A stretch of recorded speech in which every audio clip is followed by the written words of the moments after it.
montes avec moi, on va aller à des tranquilles. Ça, c'est un montage pour faire un très gros poisson.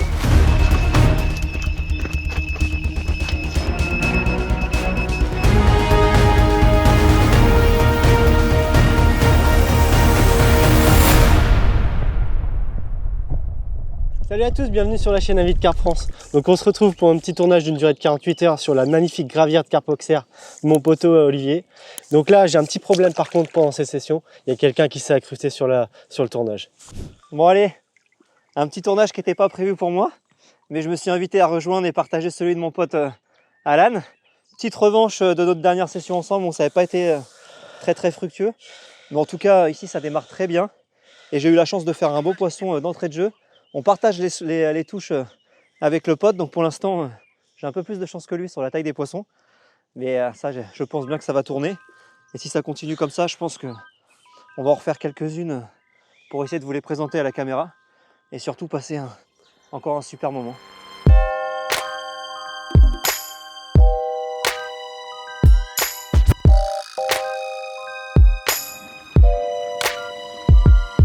S'il te plaît, ne fera pas toutes les autres cartes, j'ai déjà fait assez de conneries comme ça aujourd'hui. Bon ça a été toi. On concrétise, on concrétise. Ouais, elle est propre la bouche, hein. Ça va non? Ça va.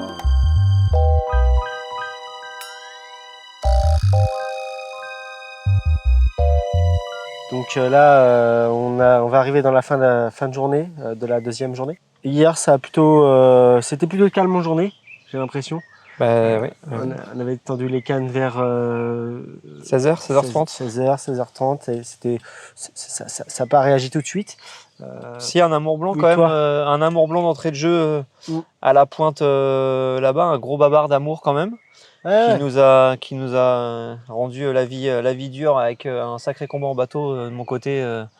Pendant au moins 20 minutes, je tournais, j'étais à la limite d'arriver sur le poste des mecs en face, ils me traînaient carrément, donc c'était même un peu gênant presque. Et puis ça saute là-bas.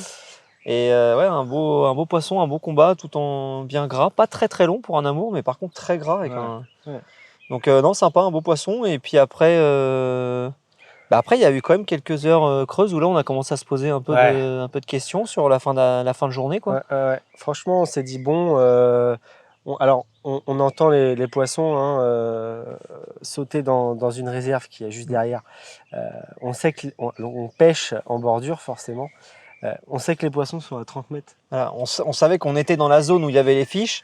Potentiellement, on pouvait les attraper. Mais on n'arrivait pas à déclencher les touches. Donc,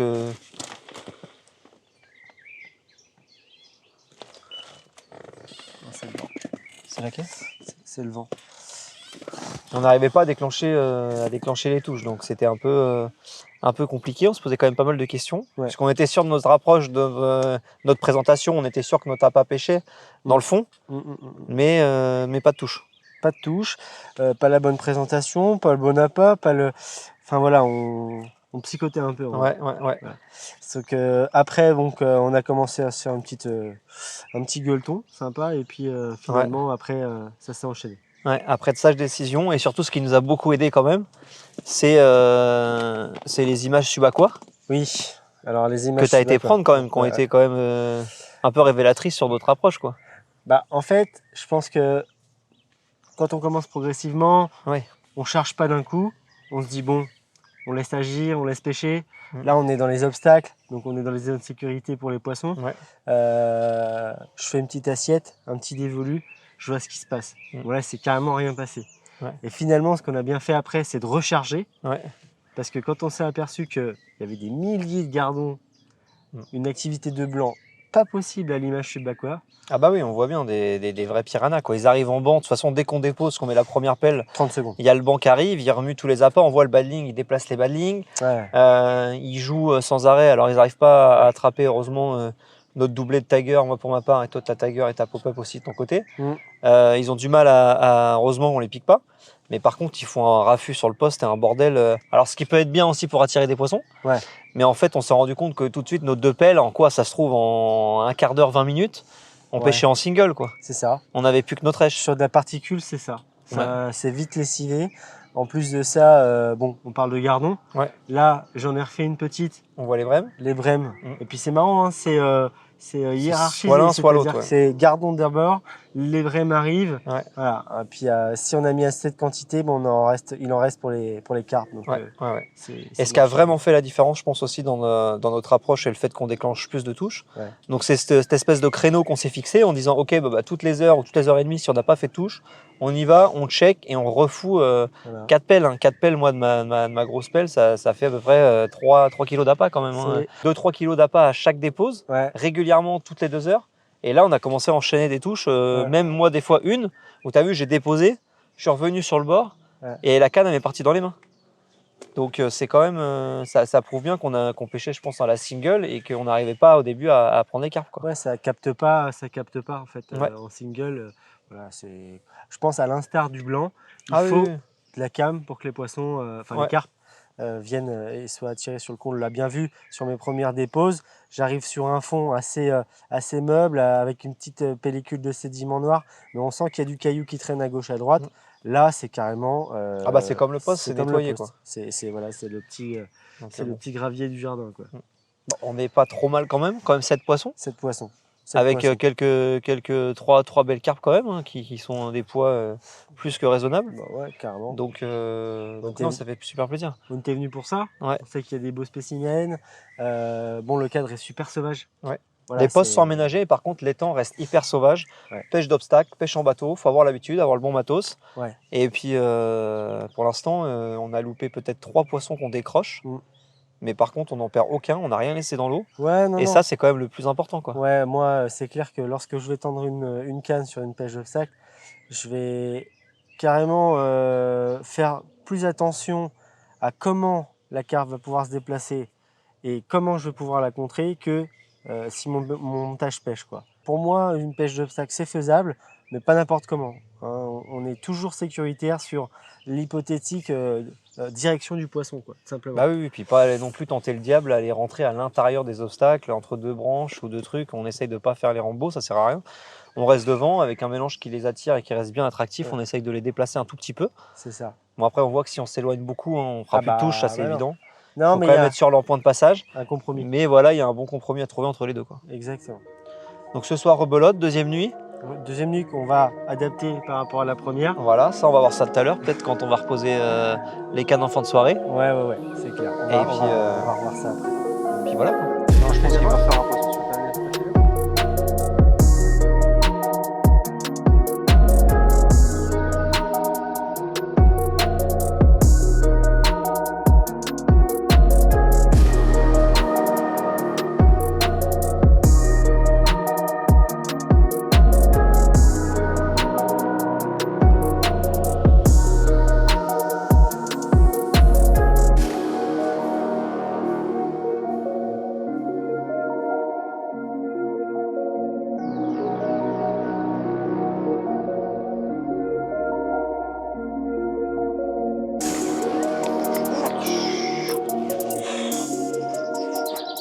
Bon, enfin un beau spécimen. C'était ce qu'on est venu chercher. Et enfin, la chance a tourné, n'est-ce pas? Ma canne cette fois, autour d'Alan. Et un gros poisson qui a l'air encore plein d'œufs et qui a un très gros abcès sur le côté. Ouais. Normalement, c'est photo dans l'eau. Là, on le fait sur la berge rapidement. On traite tout de suite l'abcès et on la relâche. C'est clair. Allez, c'est parti. Bien joué. Bon, là, c'est assez simple. C'est assez rare de voir des abcès aussi marqués. Ce qu'il faut vraiment, c'est bien sécher la plaie. Là, c'est un super produit que j'achète chez un pisciculteur que je connais très bien en Angleterre, chez qui j'avais bossé un peu. Donc là, en premier, vraiment bien sécher la zone. On voit qu'elle a une petite marque là aussi, mais ça, c'est rien. À la limite, c'est plus celui-là qui est un peu inquiétant. Voilà. On secoue bien. On pulvérise.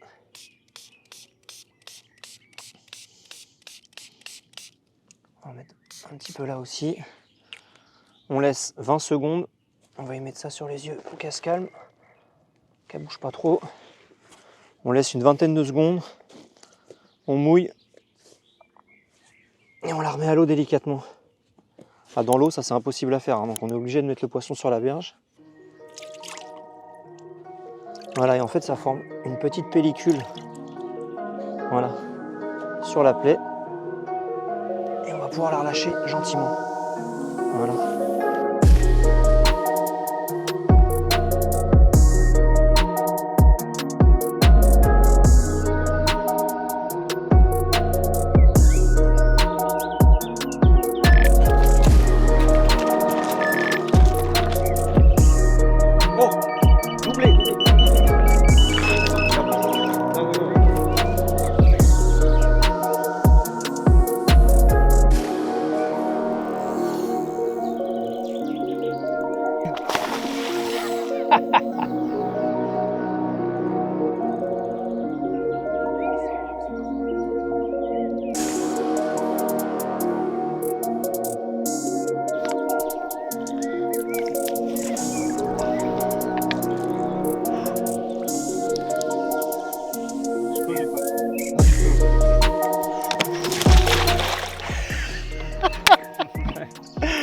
Et ben voilà, un invité surprise sur cette canne sur le spot qui produit un petit peu de poisson depuis ce matin. Un amour blanc qui est retourné à l'eau assez rapidement. On peut jouer. On va s'empresser de retendre la canne et puis on va finir l'apéro quand même. Oui, et ça va prendre une carte. Aussi. Un vrai poisson quoi. Allez, salut les gars. Salut.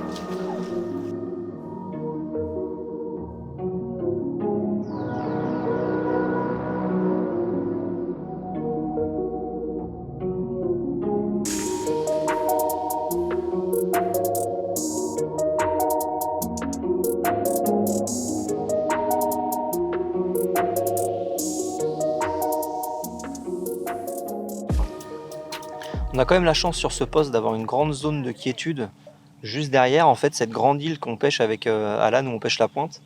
Il y a un bras qui rentre à l'intérieur et il y a une petite zone qui doit faire, je sais pas, 100-200 mètres carrés à l'intérieur, où les poissons sont vraiment tranquilles. Et là, surtout, c'est ne pas aller les pêcher à l'intérieur, ne pas les pêcher dans le chenal d'entrée et de sortie, pour qu'ils puissent continuer à naviguer et se sentir au calme dedans sans sentir la pression de pêche. En fait, tous les poissons qui vont sortir, quand ils prennent à gauche ou à droite en longeant les bordures sous ces lignes d'obstacles, on va réussir à les rendre un peu zinzin avec nos mélanges de particules qui s'étalent vraiment, qui font ce pâté blanc dans l'eau là, qui est vraiment impressionnant. Et pour l'instant, ça fonctionne vraiment très très bien. Donc c'est vraiment sympa.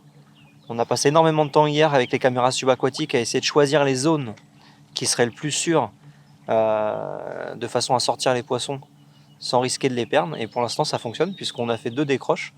On a fait 6 poissons, je crois 6 ou 7 poissons, 7 poissons pour l'instant de sortie, et surtout le plus important, pas de casse, pas de tankage, pas de casse. On a vraiment top, donc frein serré, pêche d'obstacle comme Alan le voulait, et ça fonctionne plutôt bien, donc c'est cool. Ici on n'a pas le droit d'utiliser de la tiger en amorçage, par contre en échage on a le droit. Donc j'en ai 2 d'équilibrés sur mon èche pour mon bas de ligne. Et ici j'utilise exclusivement de la graine toastée. Je la combine un peu avec du chènevis. Ça fait une grosse laitance, ça se voit vraiment bien quand on le dépose dans l'eau claire. Ça fait vraiment un gros nuage blanc. Et je pense que c'est ça qui les rend vraiment zinzin. Puisque là, à peine j'ai eu le temps de poser, je suis revenu sur le bord, la canne m'est repartie dans les mains. Alors malheureusement j'ai décroché le poisson. Mais on a vraiment accéléré les touches avec ces flocons qui sont juste toastés et qui viennent se gorger et s'imbiber du jus. Et c'est vraiment ultra efficace sur des petites bêches d'extrême bordure comme ça, où on prend vraiment tout de suite un poisson de passage qui vient s'alimenter.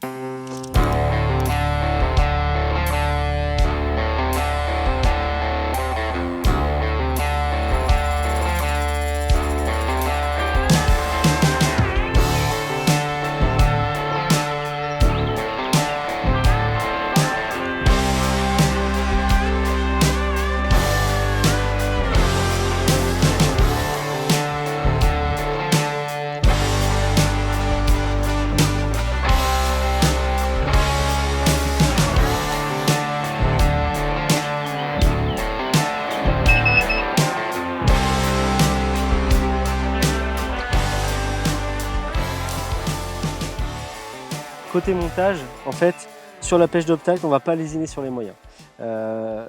Pour cette pêche avec Bruno sur la gravière, donc, on va utiliser 2 types de montage. Donc là, je vais vous présenter le montage, on va dire passe-partout, avec de la tresse gainée, d'accord, quelque chose de très solide, en 40 livres. d'accord, avec un lest qui va bien. Moi j'aime bien avoir ce contrepoids lorsqu'on est dans les pêches d'obstacles. Au moins le poisson est bien pré-piqué, plus ensuite après les freins serrés vont faire le job. Au niveau des hameçons, c'est pareil, on lésine pas sur les moyens, on met du fort du fer ou de la grosse section. Donc ici un taille 2 snag de la gamme Armorock de Chaville. Pour ensuite faire place à la pêche de jour.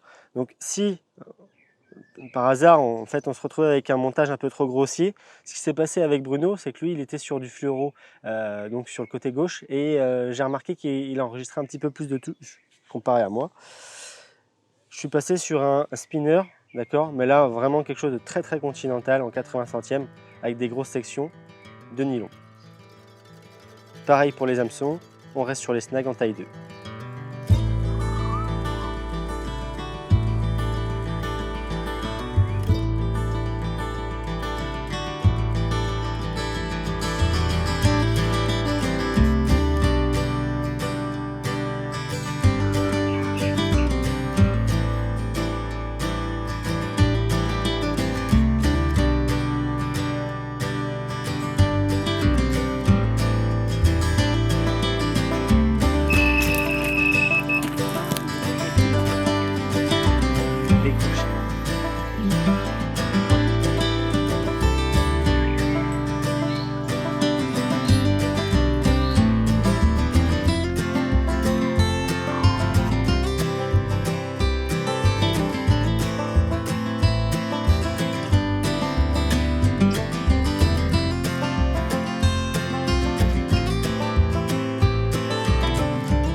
Bon bah allez, une grosse miroir avant d'aller se coucher.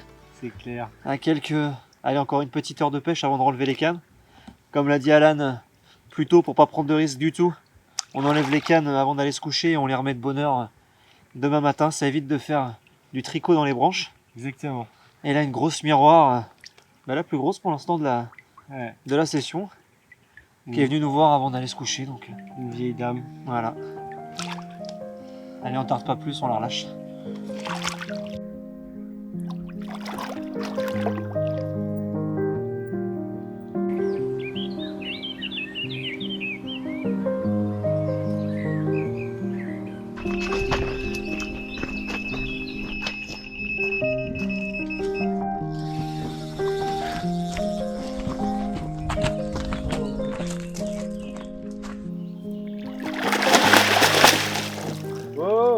Bon, les deux seules cannes qu'on avait laissées cette nuit qui étaient en pleine eau, dont une sur un tas de billes un peu plus loin, on finit enfin par payer.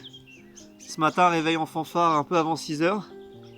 Et puis le temps de boire un petit café, puis hop, on enchaîne la photo. Donc bon, c'est pas le bœuf espéré sur un gros tas de bouillettes où j'allais seulement une fois tous les 24 heures tout checker et puis remettre un peu de billes pures. Mais bon, c'est pas un vilain poisson, donc ça fait toujours une touche de plus, c'est cool.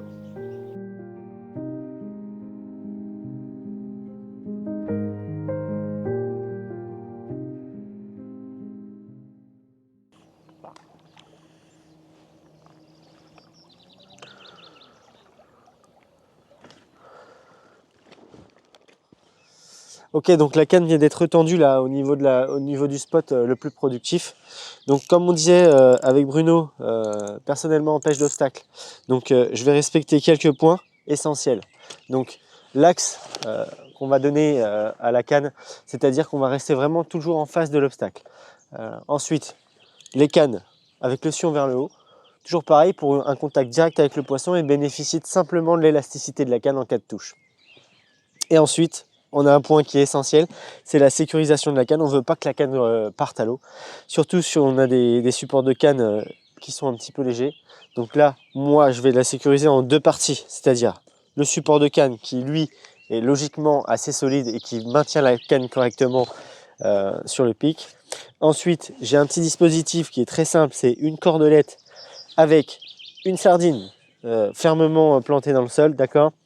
Et en cas de touche violente où la canne venait à sortir du support de canne, et bien là on va se retrouver avec une sécurité supplémentaire, c'est-à-dire la cordelette. Lorsque j'ai une touche avec les freins serrés dans les obstacles, je viens prendre ma canne, la déverrouiller rapidement du système de sécurité et ensuite venir bloquer la canne, reculer tout doucement pour pouvoir extraire le poisson des obstacles sans pour autant pomper sur la canne. Je trouve que cette action de reculer est bien plus soft, bien plus douce que venir pomper tout de suite sur la canne en cas de touche devant les obstacles.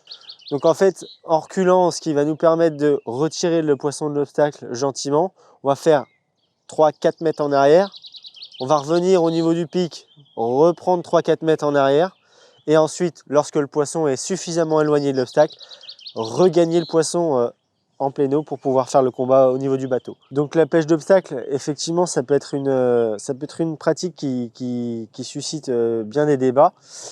Personnellement, j'aime bien la pratiquer, mais vraiment, on va dire que le plus important, c'est de privilégier un axe de sortie pour le poisson et pas faire n'importe quoi, c'est-à-dire pour tendre la canne, aller derrière les obstacles.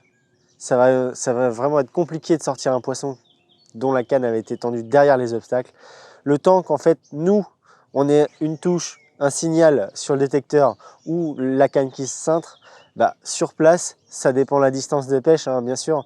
Mais là, on doit être à une distance de 180 mètres environ. C'est trop tard. Donc voilà, le positionnement de la canne sera quelque chose de judicieux dans la pêche d'obstacles et c'est ce qui sera synonyme de réussite.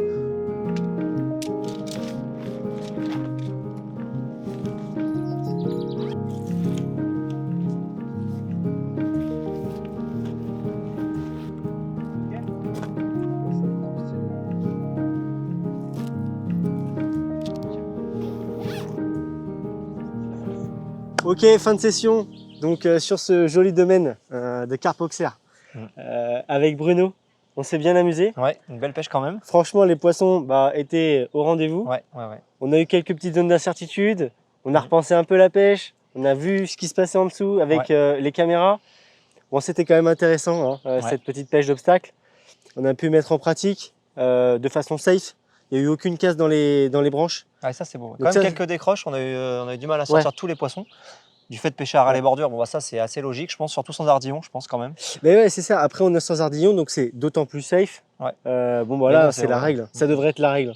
Quand on a un plan d'eau comme celui-ci aussi chargé sur les bordures, ça doit être la règle. Quoi, on a fait quoi, 10 poissons, une dizaine de poissons? C'est ça, une petite dizaine de poissons. Quelques brèmes sur la fin, on a eu du mal à s'en détacher. Ah ouais, elles sont rentrées sur. Alors, c'est d'abord arrivé sur les gardons. Ouais. Et après les brèmes. Et après les brèmes. Petite taille, big taille. Après, c'était mort. C'était une dépose, une brème dans la foulée. Ouais, donc là... Donc, à savoir si ça fait fuir les carpes ou pas, si les carpes aussi, le spot s'épuise, parce que ça, c'est possible. Oui, c'est possible aussi. On a bien vu, moi, ça a commencé à s'épuiser à partir d'hier. Hier, en fin d'après-midi, je faisais plus de poissons, je faisais plus de touches. Quelques brèmes, 2 brèmes. Ouais. Toi, tu continuais, et ce matin, ça a fait 2 touches, dont une à l'opposé, là. Ouais. Canne isolée. Poisson bonus. Ça fait toujours plaisir. Au petit matin, réveillé en trombe. Ouais. Et après, par contre, ça a été compliqué. Brème sur brème, et puis voilà. Donc voilà, sur ce, les amis, c'était un réel plaisir pour moi d'aller encore en session avec Bruno. Il s'est invité sur le tournage, faut le savoir. Merci. Ça fait toujours plaisir. Ouais, découvrir un nouveau plan d'eau, puis on a passé un bon moment quand même. C'est ça, on découvre une autre région, voilà, d'autres plans d'eau, et puis voilà. Écoutez, on vous donne rendez-vous sur la chaîne Avis de Carpe France très bientôt pour une nouvelle vidéo. Et on vous dit très bonne saison. Et merci surtout à Dédé et Olivier. Dédé et Olive, petit clin d'œil. Merci de nous avoir accueillis sur le superbe domaine. Ouais. Allez, salut. Ciao.